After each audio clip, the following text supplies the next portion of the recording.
saya merasa sangat beruntung sekali bahwa saya bisa diberi kesempatan dan kepercayaan untuk memerankan salah satu sosok penting dalam prosesnya kemerdekaan bangsa Indonesia. Jadi bebannya itu cukup berat ya.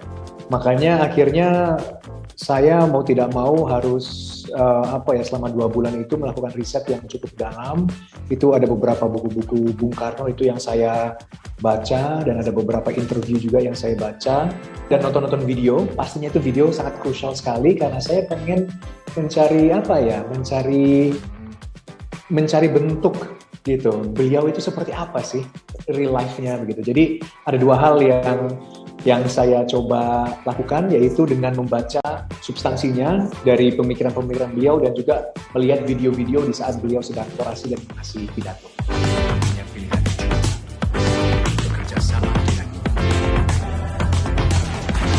Saya ingat ada satu adegan, pokoknya adegan pidato itu ada 3 atau 4 gitu. Dan itu a very consuming scene, istilahnya itu scene yang sangat mengkonsumsi energi saya secara intelektual, kebatinan, dan jasmani saya gitu ya. Itu pidato-pidato dan itu diulang-ulang kembali. Terus ada juga pidato di saat dia memaparkan, Bung Karno memaparkan Pancasila pertama kalinya di hadapan Kongres begitu. Itu juga capek banget.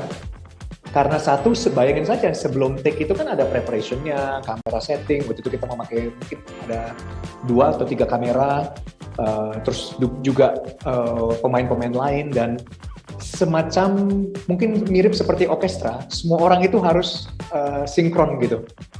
Dan itu capek sih, bener-bener sih. Pokoknya pas pulang ke rumah itu udah kayak tidur.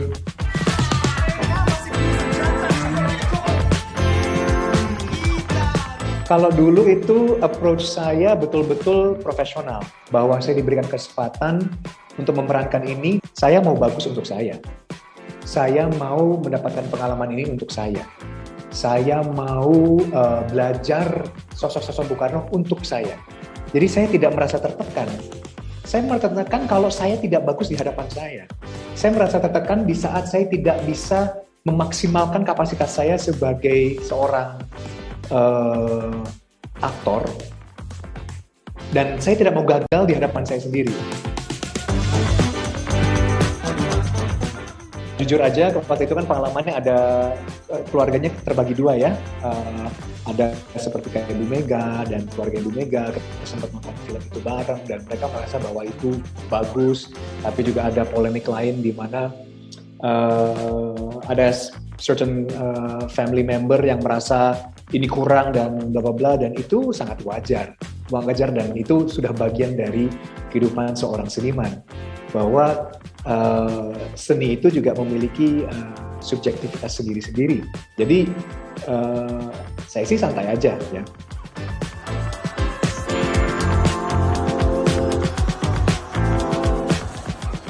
Ada satu pidato juga di saat Soekarno itu baru datang dari Surabaya, datang ke Surabaya, dan pas kita datang dengan kereta, Soekarno harus berpidato di hadapan rakyat, dan itu juga pokoknya merinding ya. Saya itu kadang-kadang juga gila ya, Bung Karno di saat itu, dimana dia harus meyakinkan bukan orang lain, tapi harus meyakinkan dirinya bahwa dia bisa. Itu loh, bayangkan kapasitasnya dan determinasinya bahwa aku bisa menjadi agen perubahan. Saya bisa menjadi orang yang membuat perubahan. Bayangkan.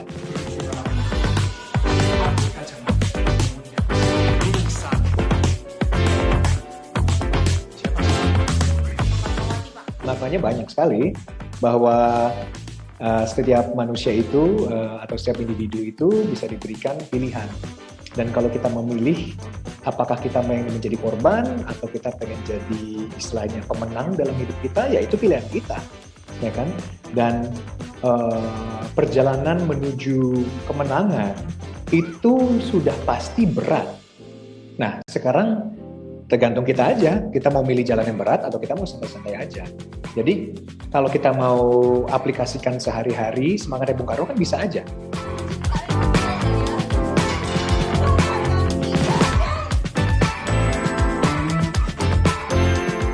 Saya senang aja gitu bahwa ya setiap tahun masih ditonton dan setiap tahun juga bisa merimain teman-teman mengenai Soekarno dan siapa Soekarno. Nah di film itu kan walaupun mediumnya itu film, tapi kan muatannya kan juga bisa menjadi muatan yang bisa dikatakan cukup baik untuk atau yang muatannya cukup edukatif gitu ya.